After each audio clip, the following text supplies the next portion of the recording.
My name is Luke. And I am Mike, and we're from the band Canterbury. And you are watching Hold Up Now TV.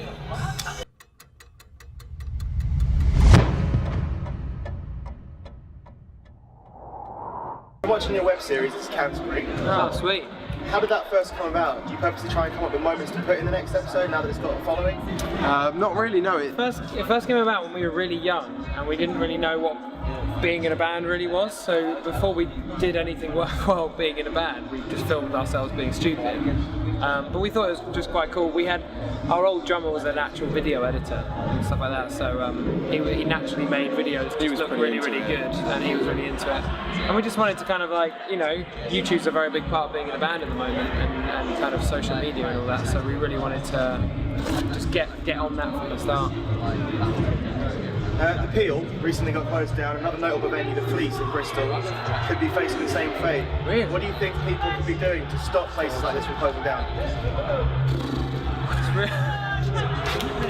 Just more exhaling through your lips. Yeah, it's kind of like that just sums it up really. It's difficult. It's horrible at the moment. I mean, it's very hard for independent anything at the moment. The pure fact is that, especially in music, things just aren't making money. Concert tickets, record sales and everything like that. I mean, at the same time, I think it's just very important for kind of local scenes to kind of stay intact. And when we started as a band, it was really all about that kind of local music scene. There was no, you know, Facebook and YouTube and Twitter to kind of broaden where you're from. So I think what people need to do now is to not let that kind of overtake music. It's really, really important to support your kind of where you're from.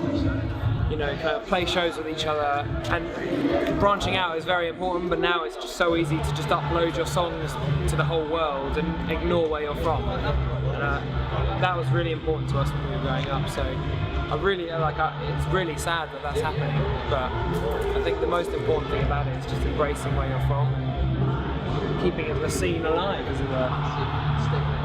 Dark Days was fan funded. Do you think your fans will be willing to fund another one when you're ready to record? I really hope so. Yeah, this one went really well. But I think that the outpouring that was, you know, that came from us setting that system up was so touching to us.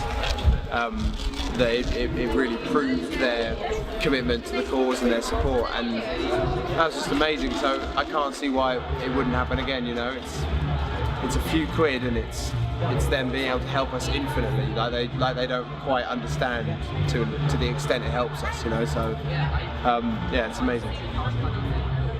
Although it's only been a few months since you released Dark Days, have you guys written anything while you've been on the road?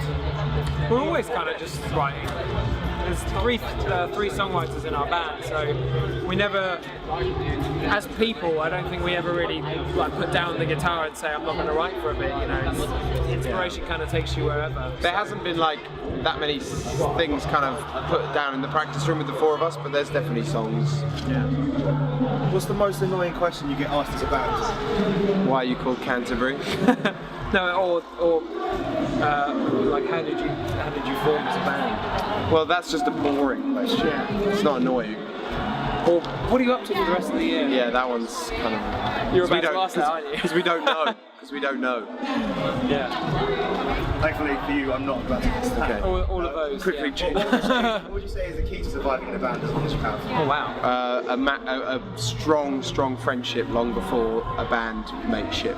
Yeah. If you know I think just having like the genuine interest in playing really good music, I think it's very key, because I think not in a. I mean, I know people aren't actively in a band to not play good music, but I think people definitely overlook that at the moment. I think it's so easy to be in a band at the moment. You know, you can just kind of sit at home, make a song, upload it to YouTube, done, you're in a band, kind of. But I mean, I think the simple fact of just kind of slaving away in a practice room for hours on end, writing good music and keeping that at the forefront, songwriting and stuff like that, I think that's ultimately the most satisfying thing about being in a band. And I think that's what holds you together. What's the strangest thing you've experienced as a band? Today I got an egg thrown at me on stage. But it wasn't like an egg, like oh no, it was a hard-boiled egg. It was a hard-boiled, hard-boiled peeled egg. Hard-boiled. And I actually quite liked it because I was hungry at the time. What's getting me now is kind of a couple of hours on. Where did that come from? No, it came from this angle. No, but I don't believe that was from any one of the concession stalls around the site. Of course it wasn't. Oh, as in where the egg come from? This egg with them? Yeah, and what security guard let them in? And what guy that's insulting wants to throw a hard-boiled egg? Yeah, exactly. No, it was kind of like one of those, like, I don't like your music, but I respect you as individuals, so I'm going to throw a very, very light piece of food at you. I trod on yolk.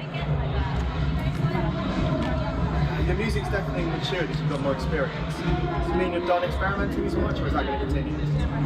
No, the experimenting is all part of the writing process and the recording process every time, even if it then comes back around to a traditional sort of sound.